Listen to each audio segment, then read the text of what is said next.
Ayan mga ka-agri. Ito na yung resulta ng kuwan natin, proper monitoring dito sa sibuyas. May mga laman na. No. May laman na siya. Maganda yung laman, yung paglalaman mga ka-agri. Oh. Halos lahat talaga may laman. Meron pang mga walang laman pero halos lahat meron na talaga siyang laman. Ito yung resulta mga ka-agri. At ang dahon, okay pa. May pa isa-isang uod pero kontrolado naman. Ito na yung resulta mga ka-agri ng proper monitoring sa sibuyas. At isa nga sa dapat nating malaman yung sistema kung paano nakokontrol yung uod sa sibuyas. Kasi nga alam naman natin mga ka-agri na yung pagkontrol ng uod sa sibuyas, yan yung pinakamahirap. Mahirap talaga magkontrol sa sibuyas yung mga uod. At isa nga sa sistema mga ka-agri yung hangin. Kasi yung hangin mga ka-agri hindi nyo lang napapansin pero sobrang malaki yung papel niyan para makontrol niya yung para makontrol nyo yung uod sa sibuyas ninyo.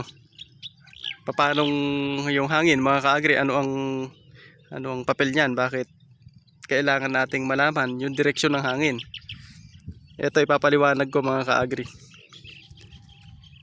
Halimbawa, diyan nang gagaling ang hangin sa may sikatan ng araw. Hindi kayo po pwede mga ka-agri na magsimula kung saan nang gagaling yung hangin. Halimbawa, pag ganun siya yung hangin, hindi kayo po pwedeng magsimula diyan. Kailangan lagi kayo nagsisimula dito. Hindi po pwedeng magsimula doon. Bakit mga ka-agri? Kasi pag doon kayo nagsimula, yung hangin kasi pag ganito, pag habang nag-i-spray kayo doon, yung may angge, meron siyang angge na napupunta rito. Yung amoy ng lason na galing doon, pagka may hangin yan, papunta rito, malalanghap na o mararamdaman na yan ng mga uod na nandito. Halimbawa na lang mga ka-agri, yung uod andito nakakapit.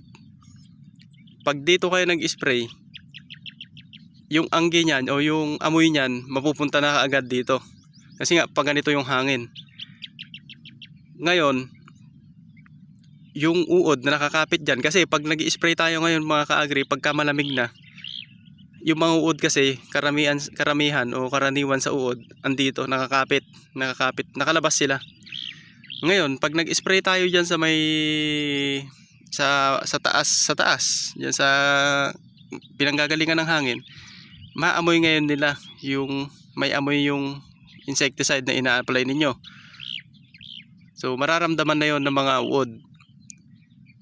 Pwede na yung uod na yon, magtatago na sila ngayon, o magpapahulog para hindi sila tamaan ng insecticide. Kasi nga naramdaman nga nila na may nag-a-apply, kasi nga galing kayo doon sa may sikatan, sa may pinanggagalingan ng hangin. Andun kayo halimbawa pag ganun. Yan. Pag nag-apply kayong ganun, mapupunta sila. Siyempre magkakaroon yan ng amoy eh.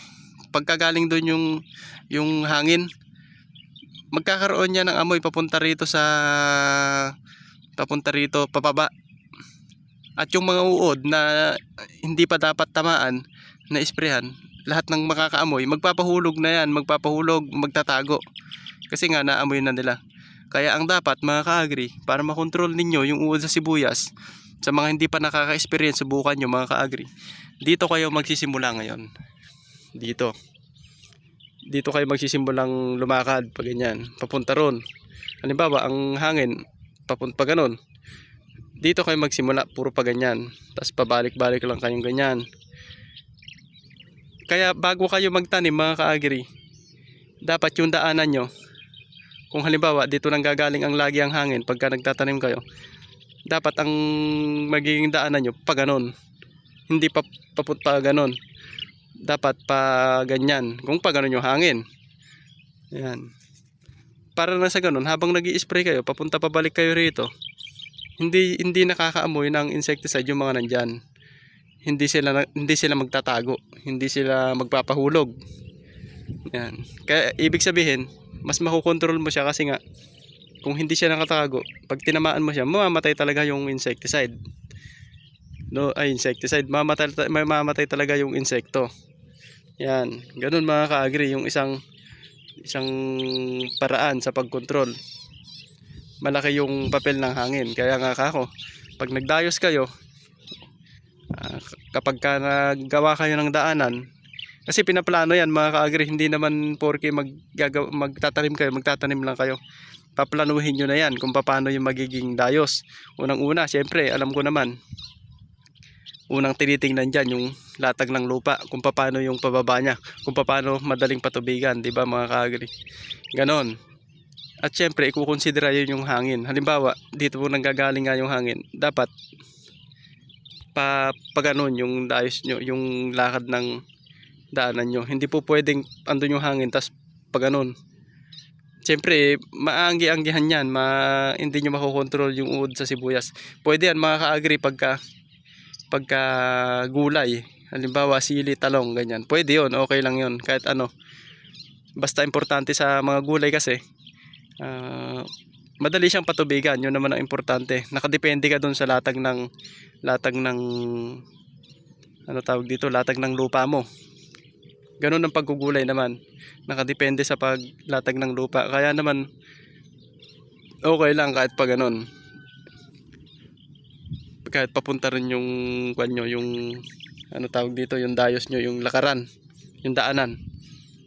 Yan. Sa sibuyas naman kasi nakapinipinitak siya ganyan. Yan, nakapinitak siyang ganyan. Kaya kahit saan siya kayang-kaya nyo siyang kontrolin. Halimbawa pababa siyang ganyan, pababa siya pa slope. Kung hindi, halimbawa na lang doon manggagaling yung hangin, tapos pag ganun siya, pwede nyong gawing ganito. Pwede nyong gawing ganito pa rin yung magiging patuto nyo, yung paligi. Ganito, papakita ko mga ka-agri. Kahit na pa ganito, kahit pa halimbawa eto kasing lupa na to mga ka-agri, pataas, mataas doon, pag ganun. Pero kahit na halimbawa, halimbawa natin pag ganun, pa slant, pa kabila naman siya, okay lang kahit ganito rin yung magiging style niya, design. Kasi nga mga ka-agri, yung ano tawag dito, yung tataniman natin kasi ng sibuyas, naka square, ayun, naka box ganyan. Kaya okay lang kahit na pag ganun siya, tapos ganito yung magiging daanan ng aripit o daanan ng tubig. Yan, yun lang. At syempre mga ka-agri, hindi lang yung hangin yung dapat yung isaalang-alang. Kailangan pag nagko-control kayo ng uod sa sibuyas, tignan nyo rin yung moisture ng lupa. Yan. Ano naman yung papel ng moisture ng lupa, syempre ipapaliwanag ko rin. Sa lupa naman mga ka-agri, kailangan basa yung lupa nya. Kaya nga kadalasan mga ka-agri, mas maganda mag-control ng uod sa sibuyas kapag yung katatapos nyo ng tubig. Halimbawa pinatubigan nyo, dapat yung gabi na yun i-sprayhan nyo siya, mas maganda, mas makokontrol yung uod sa may sibuyas. Kaya ang daming hindi nakakontrol mga ka-agri ng uod sa sibuyas. Sasabihin nila matatapang na yung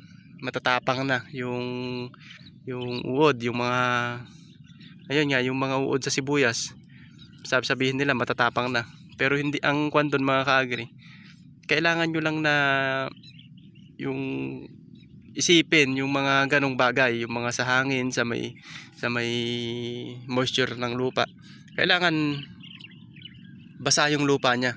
Kasi nga mga ka-agri, kapag basa yung lupa, karaniwan kasi sa mga uod, lalong-lalo na pag maliliit pa yung sibuyas, nagtatago yung mga uod na yan dito sa lupa. Yan, sa lupa sila nagtatago. Ngayon, pag basa yan, aakyat sila. Para pag nag-apply kayo, yung tatamaan nyo sila, makukontrol. So, pagka nakontrol nyo yan, walang magiging paru-paro. Halimbawa, bata pa lang yung sibuyas nyo, nakokontrol nyo na, wala siyang nagiging paru-paro. Yung paru-paro kasi, pagka naging paru-paro, mangingitlog yan, maglalagay yan ng itlog. Tapos, yun yung magiging uod. Ngayon, kapag ka yung halimbawa mga ka-agri, ganito yan. May isang maliit pa yung sibuyas nyo, may isang uod na nandyan. Isa lang sa kabuuan. Halimbawa, lahat ng sibuyas nyo, isang uod na lang sasabihin natin. Andyan. Ngayon, pinabayaan nyo kasi isa lang naman. Hindi nyo siya kinontrol ngayon. Yung uod na yun, naging paru-paro. Mangingitlog yun, mas marami. Sabihin na natin 10. Ganyan. Pero pinakamababa talaga 10 mga ka-agri. Yung uod na yun, yung 10 na yun, kakalat ulit yun, kakain. Pag pinabayaan nyo ulit yun mga ka-agri,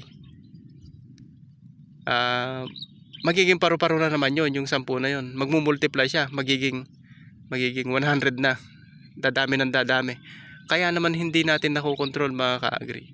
Kasi kung wala yung uod na yun, yung paru-paro, kung walang uod, walang paru-paro, walang iitlog. Kung walang iitlog mga ka-agri, walang uod. Kasi nga walang itlog. So ayun mga ka-agri, nakuha na tayo. Yun nga, kailangan basa yung lupa ninyo.